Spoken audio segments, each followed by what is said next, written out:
संघर्ष बयां करता है कि बंदे में कितना दम है। जय हिंद दोस्तों, सत श्री अकाल। मैं हूं आपका प्यारा दोस्त कन्हैया जी। मैं आप सभी दोस्तों के लिए लेकर आ गया हूं application leave for a week कि एक हफ्ते के लिए छुट्टी लेना है।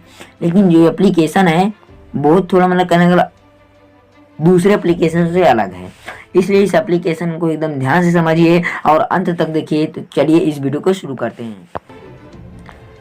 देखिए यह एप्लीकेशन अलग क्यों है, क्योंकि इसमें जो क्वेश्चन है वो तुम्हारे पिताजी की बीमारी के लिए है। तुम्हारे बीमारी के लिए नहीं, तुम्हारे पिताजी की बीमारी के लिए। और वे कहाँ पर है? हॉस्पिटल में है। हॉस्पिटलाइज नहीं, हॉस्पिटल में है। तो इसको कैसे लिखेंगे एकदम ध्यान से समझिए, बारीकी से समझिए। तो आपको इस एप्लीकेशन का आंसर लिखने से पहले आपको क्वेश्चन समझा दे रहे हैं कि क्वेश्चन क्या है।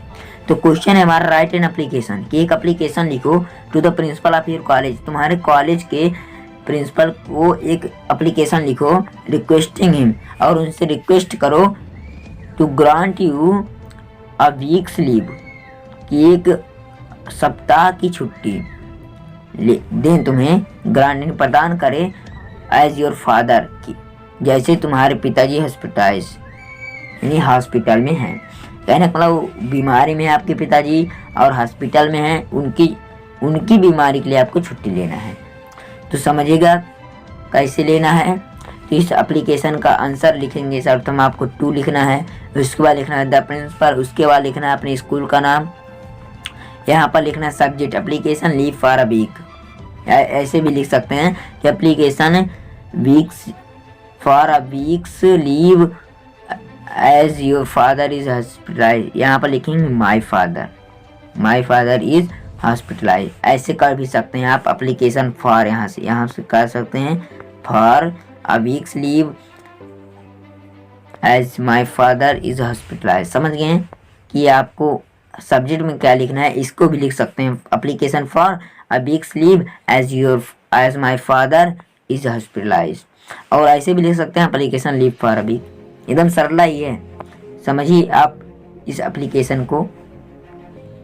तो देखिए इस एप्लीकेशन का जो मेन सार है यहाँ से आता है, तो इसको समझिए। इसके बाद लिखना है सब्जेक्ट के बाद आपको लिखना है सर या मैडम, उसके बाद लिखना है most respectfully I beg to say that I am student of class 10। My father is very ill, बताना है कि मेरे पिताजी बहुत बीमार हैं। एंड ही इज हॉस्पिटलाइज्ड, और वे कहाँ है? हॉस्पिटल में है। नाउ टाइम, इस समय। क्या लिखना है कि माई फादर इज वेरी इल, मेरे पिताजी बहुत बीमार हैं। एंड ही इज हॉस्पिटलाइज्ड, और वह हॉस्पिटल में है। नाउ टाइम, इस समय। And there is no person, यहाँ पर और कोई वहाँ पर पर्सन नहीं है। यहाँ पर देयर भी कर सकते हैं, there is no person there, कि वहाँ पर कोई पर्सन नहीं है। तो टेक आफ्टर हिम, इसको समझिए। टेक आफ्टर हिम लिखा ना, टेक आफ्टर, इसका मतलब होता है देखभाल करना। टेक आफ्टर मतलब देखभाल करना हिम, उसकी। यानी क्या मतलब मेरे घर में या मेरे पिताजी के पास कोई व्यक्ति नहीं है जो उनकी देखभाल करे। So I will have to go to look after for a week, इसलिए मुझे वहाँ जाना होगा उनकी देखभाल करने के लिए। फॉर अ वीक, एक सप्ताह के लिए। So I request you to grant me leave for a week, इसलिए मुझे एक सप्ताह की छुट्टी प्रदान करें, देने का कष्ट करें।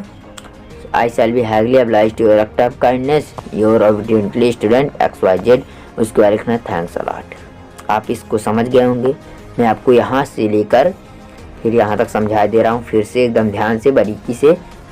तो देखिए समझिए सर या मैडम, इसके बाद लिखेंगे। इसके बाद क्या लिखेंगे? Most respectfully I beg to say that I am student of class 10। इसको सभी एप्लीकेशन में आपको अप्लाई करना है। इसके बाद क्या लिखना है? माई फादर इज वेरी इल, मेरे पिताजी बहुत बीमार हैं। ही इज हॉस्पिटलाइज, और वे हॉस्पिटल में हैं। नाउ टाइम, इस समय। And there is no person, और कोई पर्सन नहीं है वहाँ। यहाँ पर कैसे लिख सकते हैं? There, THERE। And to look after him, जो उनकी देखभाल करे। So I will have to go for a week, इसलिए मुझे वहाँ जाना होगा उनकी देखभाल करने के लिए एक सप्ताह के लिए। इसके बाद लिखना है so I request you to grant me leave for a week, इसलिए मैं आपसे विनती कर रहा हूँ कि मुझे एक हफ्ता की छुट्टी दे दीजिए।